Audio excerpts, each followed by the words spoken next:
Anda masih menyaksikan CNN Indonesia Prime News. Seorang ketua KPPS di Rawalumbu, Bekasi meninggal dunia usai melakukan tugas di tempat pemungutan suara atau TPS. Sementara itu, seorang anggota Polsek Krian Sidoarjo meninggal dunia saat melaksanakan tugas pengamanan di TPS. Ketua Kelompok Panitia Pemungutan Suara atau KPPS di TPS 31 Rawalumbu, Kota Bekasi, Jawa Barat meninggal dunia. Franciscus Ismantara meninggal dunia setelah bertugas dengan melewati proses pemilu yang panjang, mulai dari pencoblosan hingga proses penghitungan suara. Nah, semenjak mulai pemungutan suara itu sampai tadi malam itu dia nggak tidur kan. Sampai yang pas habis penghitungan itu sampai jam 1 sampai jam 2 itu nggak tidur sama sekali. Iya, nggak tidur. Menurut pihak keluarga, Ismantara diketahui memiliki riwayat penyakit jantung. Ismantara akan dimakamkan di Taman Pemakaman Umum Pedurenan Mustika Jaya, Kota Bekasi, Jawa Barat. Sementara itu, seorang anggota Polsek Krian Sidoarjo, Jawa Timur meninggal dunia saat melaksanakan tugas pengamanan tempat pemungutan suara di Desa Bareng Kerajaan Krian Sidoarjo. Sebelum meninggal, korban Aibtu Muhammad Supri sempat dilarikan ke puskesmas setempat dan meninggal dunia sesaat setelah dirujuk ke rumah sakit. Oleh pihak keluarga, Kamis siang korban dimakamkan di pemakaman umum dengan upacara militer. Untuk menghormati pengabdian korban yang gugur dalam tugas, pihak Polresta Sidoarjo memberikan kenaikan pangkat 1 tingkat dari Aibtu menjadi Ibda Anumerta.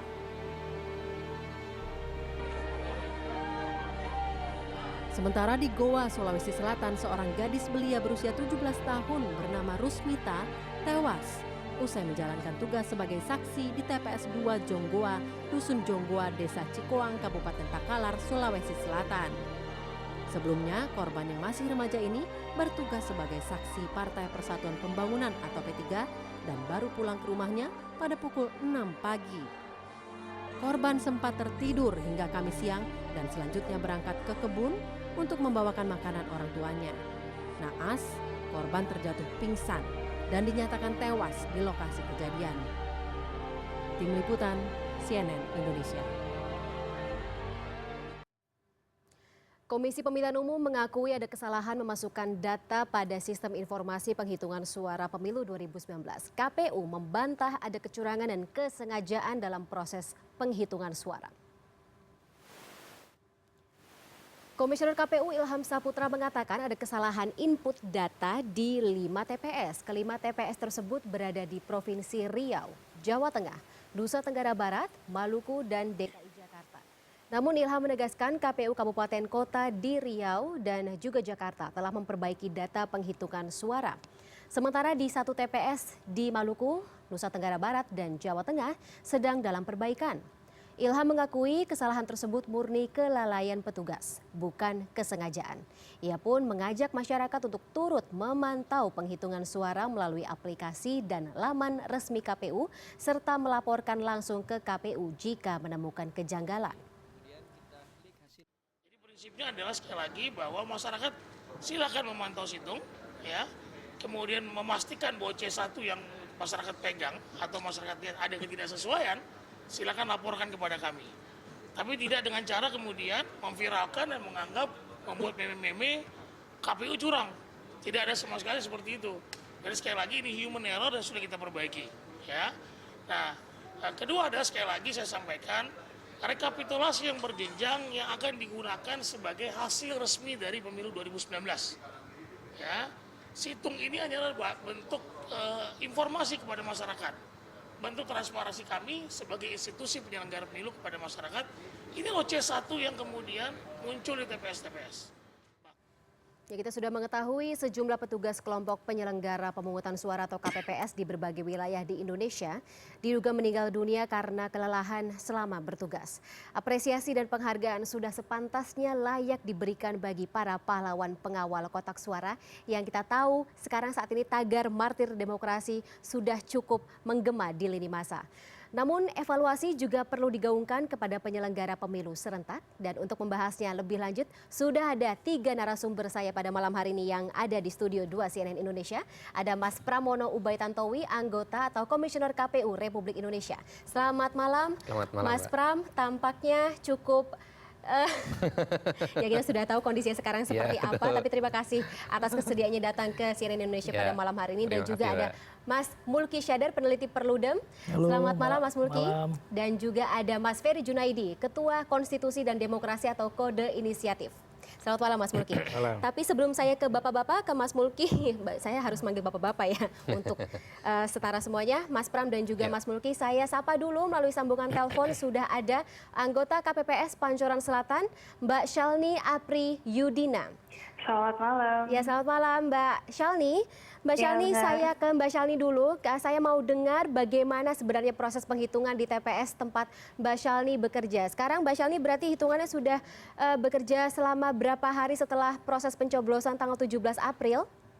Saya itu bersama tim saya sudah standby dari tanggal 16 April pukul 4 sore untuk menyiapkan venue, menunggu kotak suara.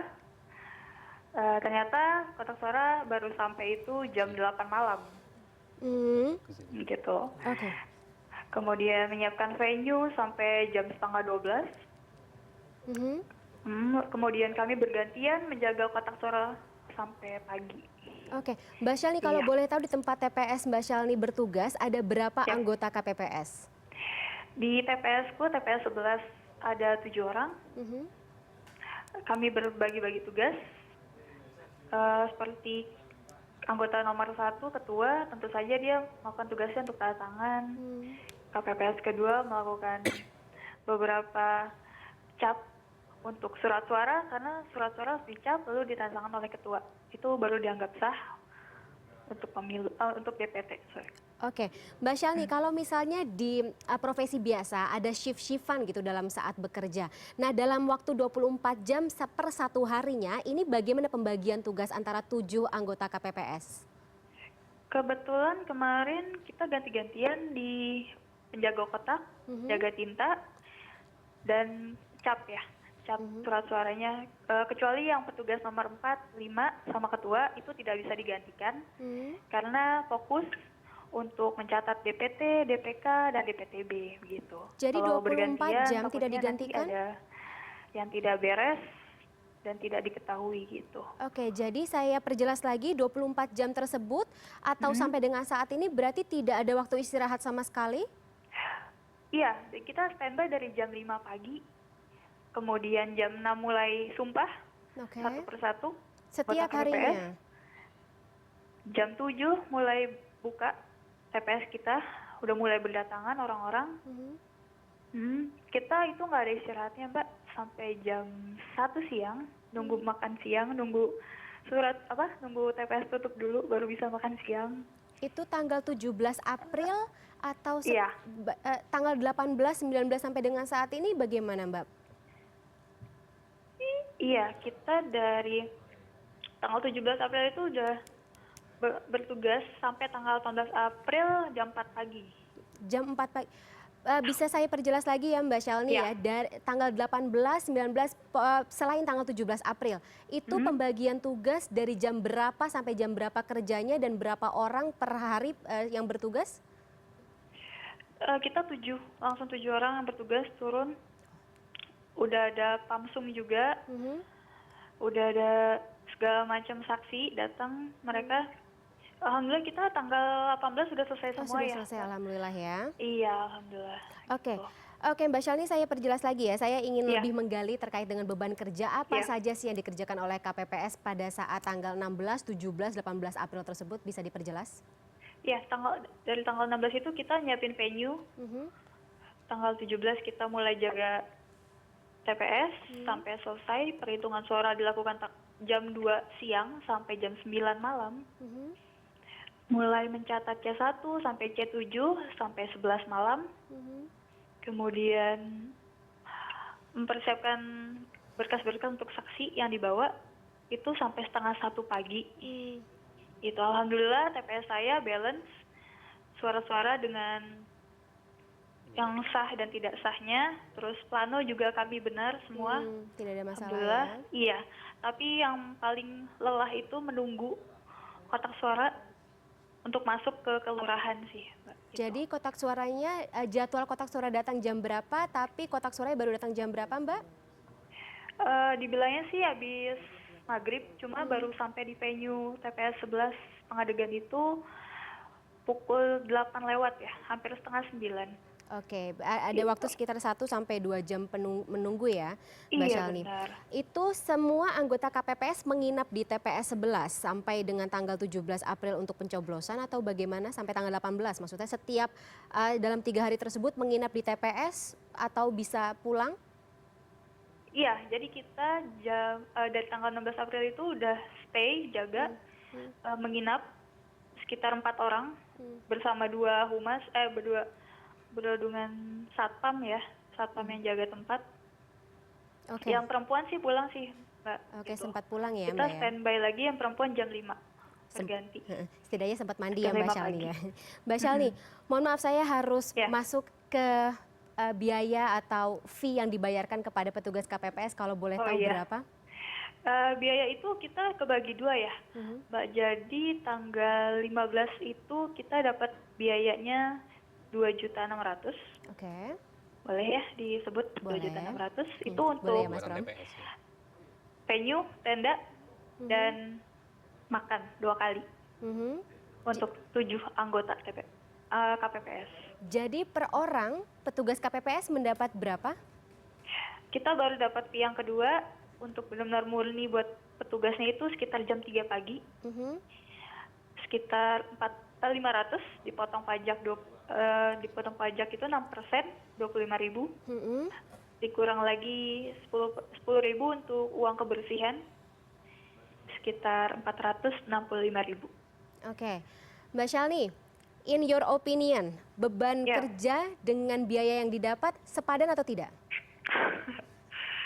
Udah jelas ya, Mbak, kita tidak manusiawi ya untuk jam kerja yang lebih dari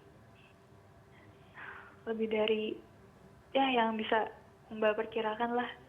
Kita lebih dari 24 jam gitu stay untuk jaga kotak suara. Kita mengorbankan jam tidur, mengorbankan segala macam energi, pikiran. Tapi untuk bayarannya saya kira tidak setimpal ya gitu. Oke, bagaimana dengan asuransi Mbak Shalni? Apakah sebelum menjadi petugas KPPS atau saat proses rekrutmen ini dijanjikan sebuah asuransi atau insentif lainnya selain biaya yang dibebankan atau diberikan? Tidak ada. Tidak ada asuransi kesehatan sama Iya, sekali ya, biar saya sama perjelas. sekali. Jadi Oke. benar-benar 465.000 itu sudah all in gitu. Jadi Sudah saya penasaran, kenapa Ya. Mbak Shalni mau bekerja sebagai petugas KPPS dengan segala konsekuensi yang ada seperti ini? Kebetulan saya dipilih sama Bu RT Mhm. karena dia pikir kalau untuk orang tua sepertinya karena semakin sulit ya Mbak pemilu tahun ini gitu. Ada empat pilihan bahkan gitu.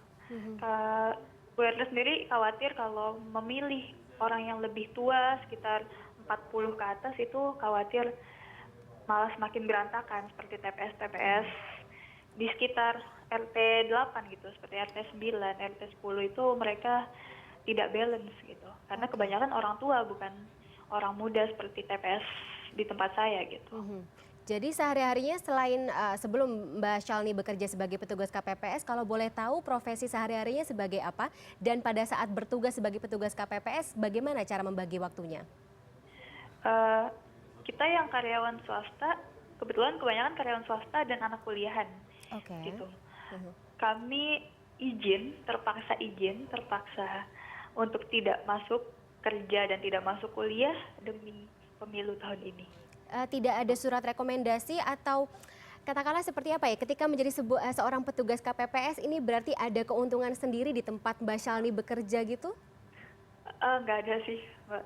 Tidak. Kita natural izin sendiri Oke. untuk mengurus pemilu 2019. Maaf. Oke, Mbak Shalni, sebelum saya tutup Mbak Shalni ya, Gak apa-apa sih, kita heart to heart aja ya, jujur sesama perempuan di sini. Walaupun sebenarnya Mbak Shalini didengar oleh salah satu komisioner KPU yang hadir di studio 2 CNN saat ini, Mas Pramono Ubay Tantowi. Mbak Shalini dengan segala konsekuensi, kemudian juga pengalaman dan beban sebagai petugas KPPS di pemilu selanjutnya 2024, kira-kira kalau ditugaskan lagi, diberikan sebuah tugas sebagai petugas KPPS, kira-kira masih mau nggak?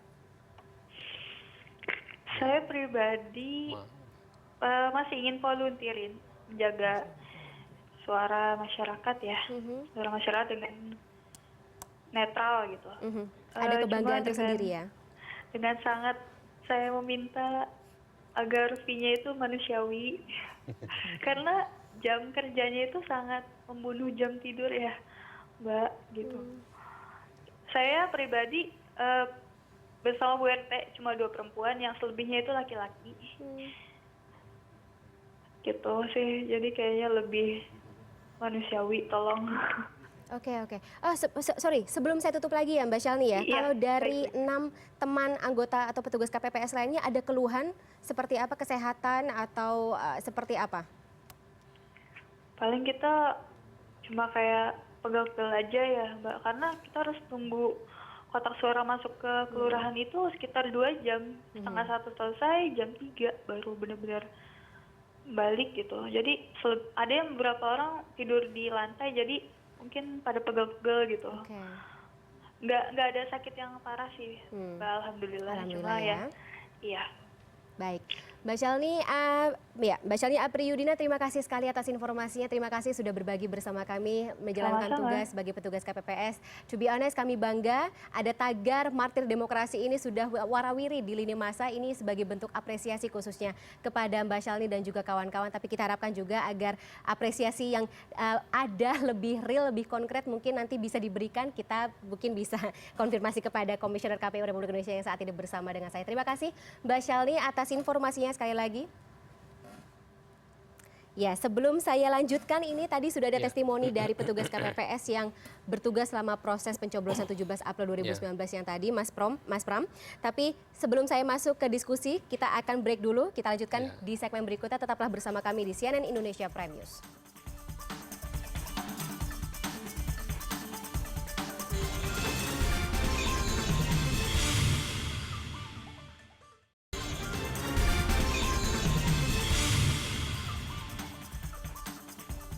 Ya, kita lanjutkan kembali dialog kita terkait dengan bagaimana sebenarnya pelaksanaan atau proses pelaksanaan pemilu 2019. Tadi kita sudah dengar testimoni langsung dari petugas KPPS yang bertugas selama proses pencoblosan berlangsung. Mas Pram, ini seperti apa tanggapannya sebagai KPU Republik Indonesia? Kalau saya sebenarnya pengen tahu dari awal proses rekrutmen para petugas KPPS sampai dengan kejadian-kejadian yang ada saat ini di lapangan, ini seperti apa? Antisipasi kurang atau dari proses rekrutmennya sendiri perlu diperbaiki? Saya kira pertama saya perlu menyampaikan apresiasi yang setinggi-tingginya kepada seluruh jajaran penyelenggara pemilu paling bawah, yakni kelompok panitia pemungutan suara di tiap TPS yang sudah bekerja keras pada hari pemungutan suara sejak sebelumnya sampai pasca pemungutan suara. Mereka mendedikasikan waktu, pikiran, tenaga, mengorbankan waktu-waktu yang harusnya bersama dengan keluarga, mungkin harus meninggalkan pekerjaan, studinya begitu ya. Tetapi memang kami sangat menyadari beban pekerjaan untuk pemilu serentak seperti ini memang sangat berat, terutama yang di daerah-daerah di mana surat suaranya itu 5, kalau di DKI Jakarta kan memang hanya 4 ya. Nah, di luar DKI Jakarta kan 5, itu membuat waktu penghitungan suaranya itu menjadi lebih panjang gitu.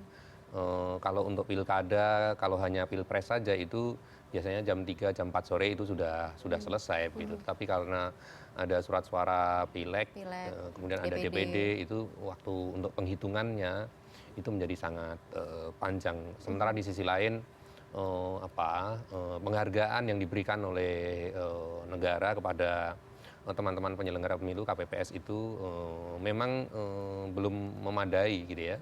Tapi sudah diatur dalam undang-undangnya sendiri Iya, atau itu memang PKPU? sudah ada peraturan perundang-undangannya yang menetapkan besaran angka honor itu, demikian juga soal pajaknya, sehingga memang Jam kerjanya kami, diatur nggak, Mas Pram? kalau jam kerjanya tentu tidak bisa diatur karena memang Sesuai dengan mereka harus kebutuhan. menyelesaikan proses pemungutan dan penghitungan suara itu kan sebagaimana bunyi undang-undang dilaksanakan pada hari yang sama gitu ya. Jadi harus terus, tidak boleh berhenti gitu. Ada putusan MK yang membolehkan tambahan 12 jam sampai hari berikutnya itu kan dengan catatan ini tetap tidak boleh berhenti. Tidak boleh misalnya jam 3 pagi karena sudah sama-sama ngantuk, Tidur. lalu ya udah kita tidur dulu 3-4 jam, besok pagi kita teruskan. Itu yang tidak boleh. Itu nggak boleh. Jadi putusan MK memang mengatur demikian, memberi perpanjangan waktu, tetapi tidak boleh ada jeda dari proses pemungutan dan penghitungan suara. Jadi ini memang sudah kita perkirakan begitu ya, tetapi ya agak kesulitan kita bagaimana cara mengatasinya, kecuali kalau misalnya pada pemilu-pemilu yang akan datang kita bisa memisahkan jumlah surat suara yang harus dipilih itu tidak sebesar ini. Kalau rancangan undang-undang pemilu kita yang sekarang ini terus kita pertahankan, maka pada pemilu 2024 maka akan ada 7 surat suara yang itu akan jauh lebih tidak manusiawi. Dari secara kemanusiaan itu sangat Dengan biaya yang memberatkan. dengan biaya bayaran juga tetap Betul. sama. Dan secara teknis bagi KPU-nya itu juga terlalu riskan. Jadi kita harus memikir ulang soal desain kepemiluan kita, sehingga dari sisi teknis KPU tidak kesulitan, dan secara lebih ke petugas kita di tingkat bawah itu juga bisa lebih manusiawi begitu. Oke, Mas Pram, sebelum saya masuk kepada Mas Mulki dan juga Mas Ferry, kalau saya dapat informasi dari KPU sendiri sudah akan atau ada wacana memberikan insentif berupa asuransi kesehatan kepada para petugas KPPS, terutama kalau misalnya kita tahu di saat ini gitu di berbagai daerah hitungannya sudah ada kurang lebih 12 orang petugas KPPS yang meninggal dunia, Mas Pram, yang saat ini 41 sampai dengan saat ini saya baru dapat informasinya. Ini juga kalau kita melihat juga parameter atau indeks umur para petugas KPPS ini adalah mereka yang berada di atas usia 40 tahun. Ini bagaimana sih sebenarnya proses rekrutmen? Apakah ada batas-batas atau spesifikasi tertentu? Kemudian juga tadi masalah insentif berupa asuransi kesehatan. Ya, memang di Undang-Undang 7 2017 ini kan sebenarnya sudah memberi kelonggaran lebih luas kepada KPU bahwa batas usia minimal bagi penyelenggara pemilu ad hoc itu sekarang sudah boleh lebih dari 17 tahun. Kalau dulu kan sekurang-kurangnya 25 tahun. Jadi sekarang sudah lebih leluasa kita memilihnya, tetapi tentu kita tidak mungkin hanya merekrut anak-anak yang muda yang usia belasan sampai 20-an saja, tetapi kita juga harus mengkombinasikan mereka dengan orang-orang yang sudah berpengalaman di dalam melaksanakan tugas-tugas pemungutan dan penghitungan suara, sehingga antara energi baru, antusiasme yang dibawa oleh anak-anak muda ini bisa digabungkan dengan pengalaman dan kedewasaan dari mereka yang memang sudah berpengalaman beberapa kali pemilu begitu. Tapi ada konsekuensi tersendiri juga terhadap gangguan kesehatan, kemudian juga beban kerja. Itu mau tidak mau memang pengalaman dulu 2014 ketika pemilu legislatif, waktu itu hanya 4 suara juga sebenarnya ada kejadian-kejadian juga seperti ini, karena memang proses penghitungan dan penyalinan formulir-formulir ke C1 kuarto kecil itu memang bisa sampai tengah malam bahkan dini hari begitu. Oke, Mas Mulki, ini kalau dari pernyataan Mas Pram tadi seperti tadi, tapi kalau misalnya dari Perludem sendiri sudah mencatat atau menginventarisir gitu masalah-masalah yang terjadi selama proses penghitungan. Apakah benar ini ada, kalau misalnya orang dulu sih bilangnya what you get doesn't rhyme with what you give. Seperti itu, Mas Mulki? Tapi tahan dulu jawabannya, kita akan segera kembali setelah jeda berikut. Tetaplah bersama kami di CNN Indonesia Prime News.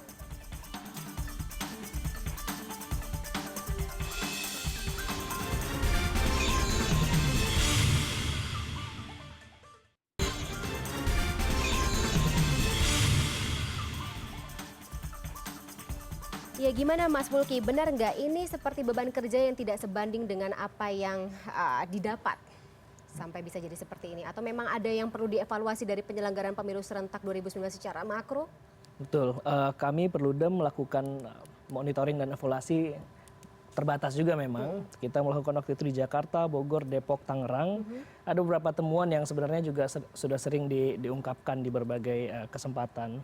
Yang pertama isu keterlambatan logistik, yang kedua keterlambatan pembukaan TPS misalnya teknis, kemudian ketersediaan informasi terkait para calon, kemudian tata letak TPS, ada isu aksesibilitas di situ, kemudian posisi yang tidak mendukung tentang kerahasiaan, kemudian kekurangan surat suara begitu ya.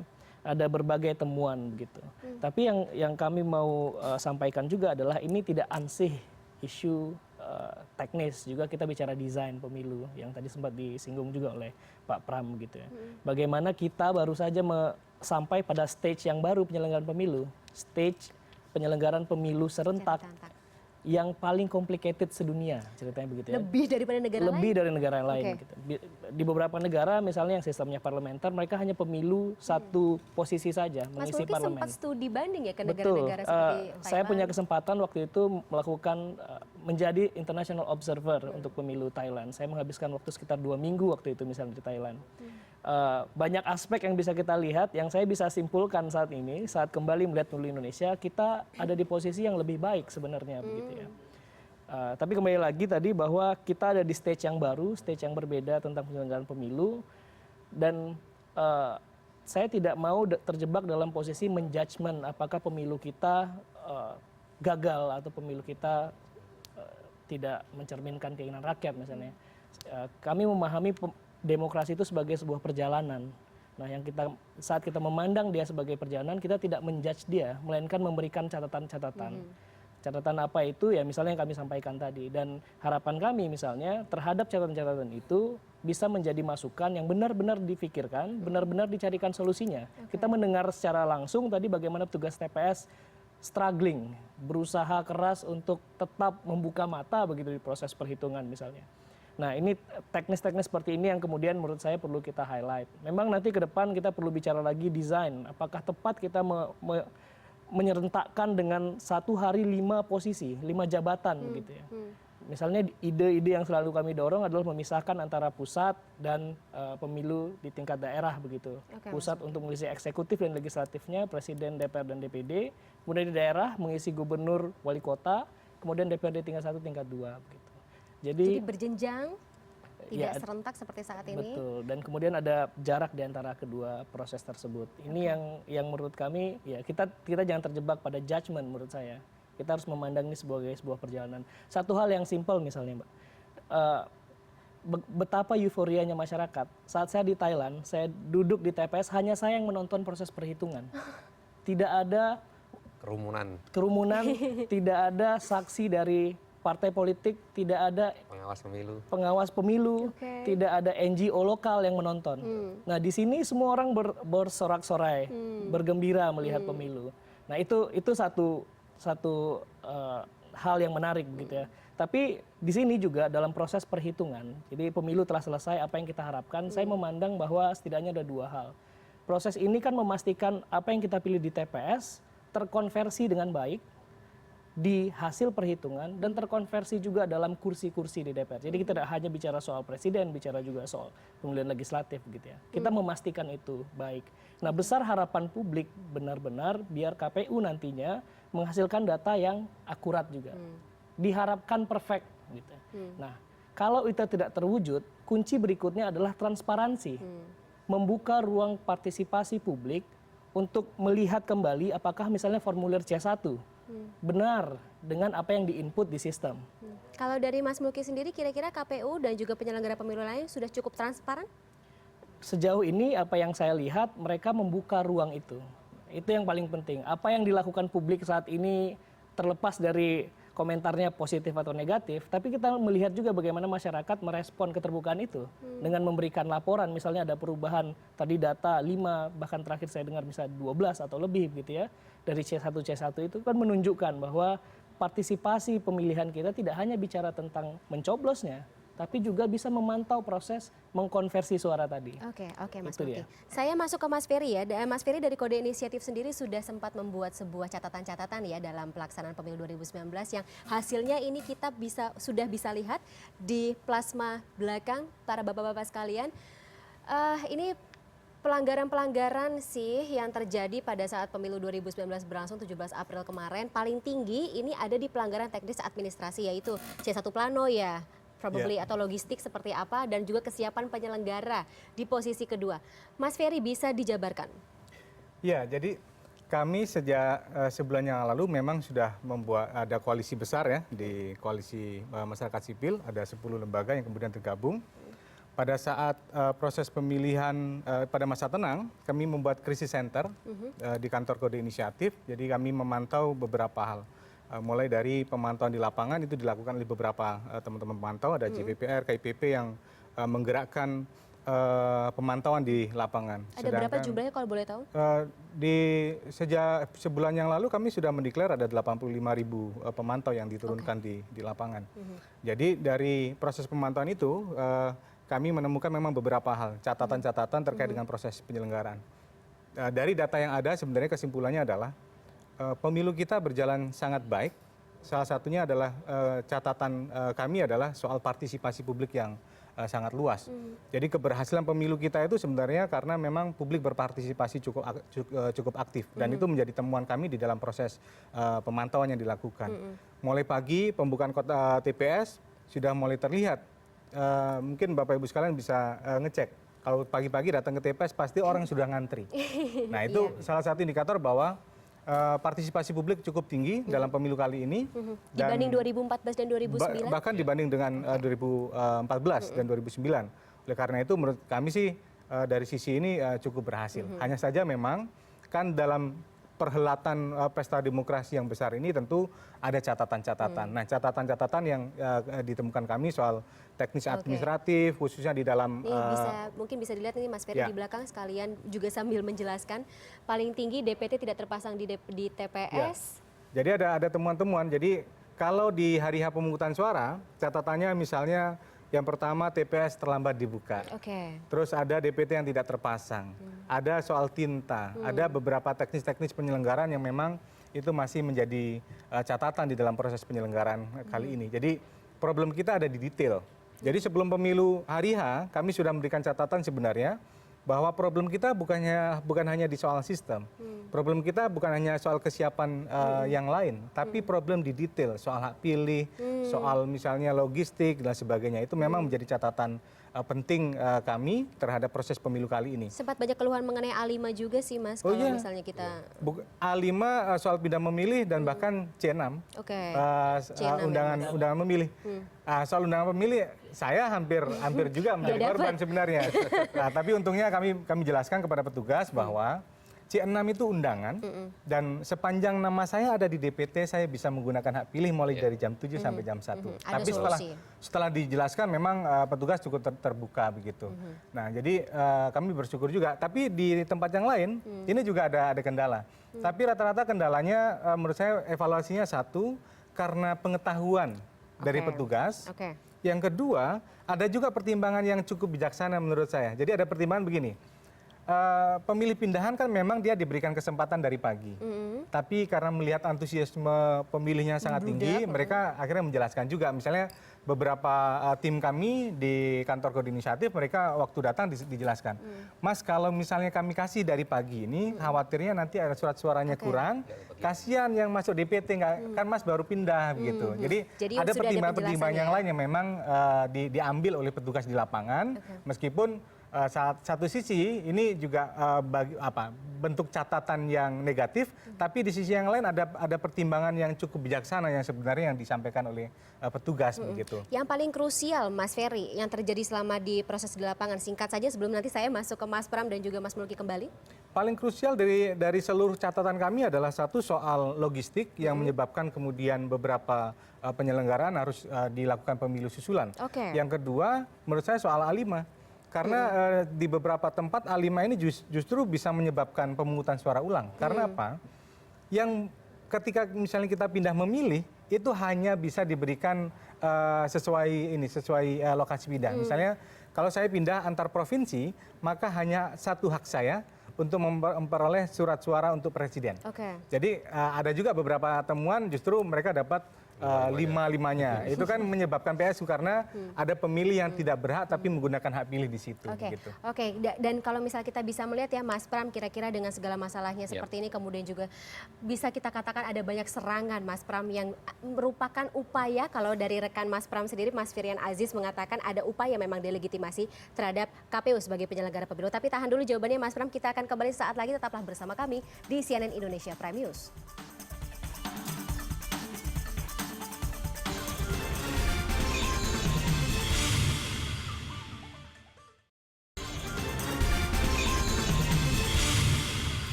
Ya Mas Pram, tadi sudah saya sempat teaser ya, ini ada katakanlah dugaan terburuk ya, seuzonnya gitu, ada upaya delegitimasi terhadap KPU sebagai penyelenggara pemilu, terutama dengan banyaknya serangan dari sana-sini, terutama dari tidak hanya dari masyarakat tapi juga dari kontestan yang ikut berpartisipasi dalam pesta demokrasi. Tanggapan dari Mas Pram? Kalau kita sih selalu berpandangan positif bahwa ini adalah kontestasi politik yang pasti menimbulkan ketegangan-ketegangan antar kandidat, antar partai politik dan seterusnya. Dan itu kami anggap sebagai sesuatu yang yang lumrah di dalam kontestasi politik.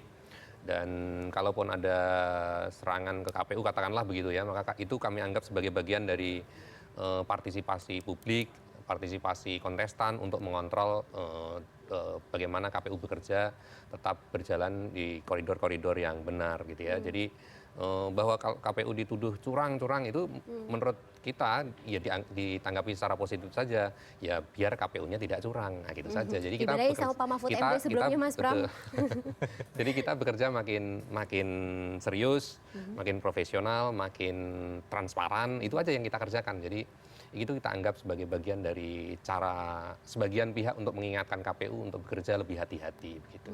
Tapi memang ada catatan terhadap penyelenggaraan pemilu secara serentak ini belum ideal, memang sudah ada kesepakatan gitu, opinion dari semua komisioner KPU dan juga ketua KPU sendiri?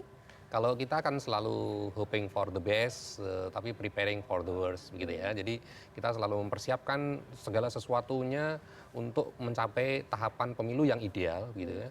Tetapi kita juga selalu mempersiapkan hal-hal antisipasi jika muncul persoalan-persoalan yang paling buruk yang terjadi. Jadi kita selalu mempertimbangkan dua hal itu, bagaimana kita bisa mencapai tataran penyelenggaraan pemilu yang paling ideal, tapi kita juga selalu mengantisipasi kalau ada hal-hal buruk yang mungkin terjadi, sehingga dua kemungkinan itu masalah-masalah yang terjadi termasuk juga tingkat partisipasi itu bagian dari yang memang sudah masuk dalam planning kami begitu.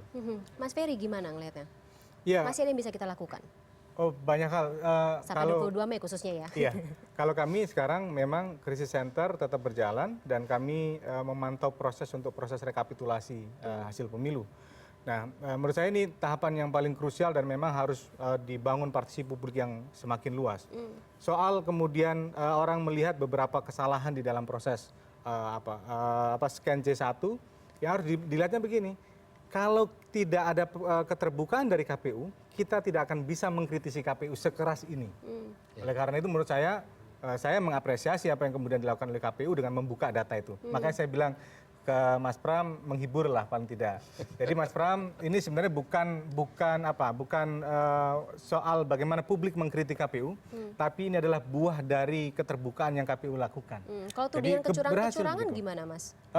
Menurut saya kan biasa saja, orang yang menang akan mengapresiasi, yang kalah mereka akan mengkritik dengan keras begitu. Jadi untuk Pilpres ini anggap sebagai bentuk partisipasi publik dan kita tanggapi dengan bijak saja.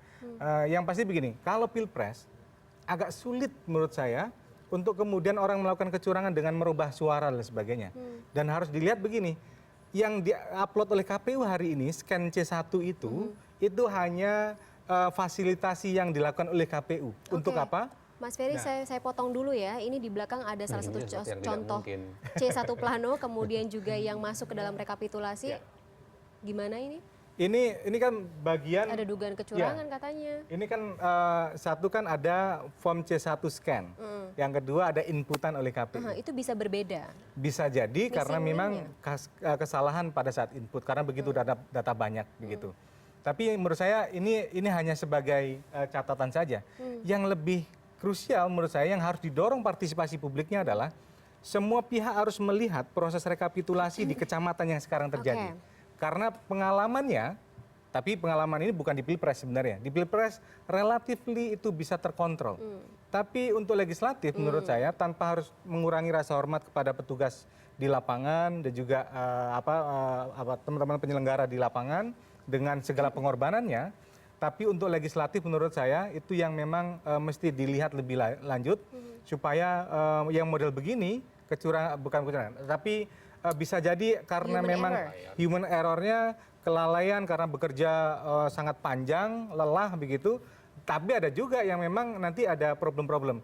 Kalau pengalaman lalu di legislatif muncul hal-hal seperti ini. Jadi begitu. hampir pasti, bukan hampir pasti sih, sering munculnya di pemilihan legislatif. Sering munculnya di pemilu legislatif dan pilkada, dan bahkan pilkada pun biasanya di daerah-daerah pelosok begitu. Tapi kalau presiden sepanjang pengawasan oleh saksinya cukup ketat menurut saya itu agak sulit untuk kemudian dimanipulasi. Jadi idealnya gimana Mas Ferry? Idealnya untuk proses rekapitulasi ini nggak ada cara lain selain kemudian seluruh pihak mengawasi proses. Untuk sistemnya sendiri, sistem situng gitu, Ya. digital yang sudah dilakukan Situng oleh KPU? ini hanya bagian dari partisipasi. Jadi KPU menyiapkan situng ini supaya publik berpartisipasi. Tapi ini bukan hasil resmi yang akan dipertimbangkan oleh KPU. Hasil resminya adalah melalui proses rekapitulasi secara berjenjang. Mulai dari TPS, kecamatan, kabupaten, kota, dan nanti pada 22 Mei penetapan secara nasional. Jadi anggaplah misalnya ya, ini hasil yang sekarang disitung ini hasilnya berubah-ubah secara masif dan tidak karu-karuan gitu ya. Tapi itu pun juga tidak akan mempengaruhi hasil real dalam proses rekap secara manualnya begitu. Oke, saya potong dulu. Mas Pram, kalau misalnya sampai dengan saat ini berarti data masuk yang ke KPU mungkin bisa diperjelas lagi biar masyarakat tahu gitu saat ini sampai dengan pukul 20 atau tadi gitu? Iya, sebenarnya kan ada proses data itu masuk di KPU, gitu ya, di tingkat kabupaten kota, tapi masih harus diverifikasi dulu, kemudian baru di-scan baru di-upload dan di-entry begitu ya. Kalau data keseluruhan di KPU kabupaten kota sebenarnya sudah cukup tinggi, bisa mendekati 30%, tetapi yang di-upload di situng kita kan masih saya nggak tahu angka terakhir, tapi masih berkisar antara 5% begitu ya. Jadi saya perlu menjelaskan kenapa ini agak terlambat, karena memang situng KPU untuk pemilu 2019 ini melakukan scan, upload, dan entry itu untuk 5 jenis surat suara seluruhnya gitu. Nah kalau pemilu 2014 yang lalu kan terpisah antara pemilu presiden dan pemilu legislatifnya, sehingga waktu pilpres itu upload situngnya bisa lebih cepat. Dalam pilkada juga begitu, hanya 1 surat suara sehingga upload situngnya bisa lebih cepat. Tapi untuk yang KPU ini kami tadi sudah berbincang-bincang dengan sesama komisioner agar kesimpang siuran opini di publik ini biar lebih cepat reda, maka KPU akan mempercepat proses situng ini dengan memprioritaskan situng untuk pilpres gitu. Okay. Yang empat surat suara lain mungkin bisa kita hold dulu sementara. Yang penting pilpresnya dulu kita maksimalkan sehingga kesimpang siuran di publik itu bisa lebih cepat reda. Itu bagian dari komitmen kami agar situasi politik kita bisa lebih adem terkendali. ya. Betul. Kalau Mas Mulki dari kacamata Perludem sendiri seperti apa? Evaluasi dan juga mungkin antisipasi tidak hanya untuk 2024 tapi yang paling dekat ini 22 Mei 2019. Oke. Saya sedikit melanjutkan cerita tentang Thailand bahwa di sana setelah selesai malamnya pemilu, karena tidak ada yang menonton proses itu, tidak ada yang memfoto C1, kemudian ketika KPU mereka mempublikasikan hasil pemilu, ditemukan banyak kejanggalan. Tapi masyarakat sulit membuktikan karena memang mereka tidak terlibat. Bahkan sampai hari ini belum ada hasil final pemilu di Thailand. Nah ini yang mau saya berikan gambaran bahwa partisipasi itu menjadi kunci sekarang. Bagaimana masyarakat harus membuka mata dan hati lah kasarnya begitu ya untuk terlibat melihat proses. Nah, apa yang terjadi misalnya dengan formulir C1 di KPU dengan berbagai upaya untuk merusak data kasarnya. Juga terjadi Singkat saja, misalnya Mas Mulki, durasi di kita sangat terbatas. website kawal pemilu yang Netgrid sedang lakukan termasuk Perludem juga berbagai upaya untuk merusak data juga terjadi. Misalnya ada penggelembungan jumlah suara, update informasi yang sama beberapa kali begitu. Nah, ini menjadi contoh bahwa partisipasi itu satu sisi mungkin bisa negatif, tapi di sisi lain ini membuka semua orang matanya terlihat dan mudah-mudahan hasil pemilunya menjadi lebih baik. Itu mungkin apa yang kami coba dorong. Harapannya yang terbesar adalah konversi suara ini berjalan mulus, pemilu kita aman, lancar dan damai. Berikutnya kita bicara tentang bagaimana memperbaiki model pemilu kita. Oke, Nah, itu diskusi itu ada nanti di selanjutnya begitu. Oke, Terima itu kasih. diskusi, itu PR buat kita ya untuk melanjutkan diskusi selanjutnya ya Mas Ferry, Mas Pram dan juga Mas Mulki. Tapi sangat disayangkan ini durasinya terbatas. Kita harus sudahi dulu dialog pada malam hari ini walaupun kita memang ada satu hal yang cukup firm ya kita dapat pada malam hari ini bahwa antusiasme para pemilih di Indonesia tahun ini meningkat, itu juga harus kita apresiasi. Terima kasih Mas Ferry, Mas Pram dan juga Mas Mulki atas waktunya pada malam hari ini di Studio 2 CNN Indonesia. Dan tapi CNN Indonesia Prime News masih akan segera kembali, tetaplah bersama kami.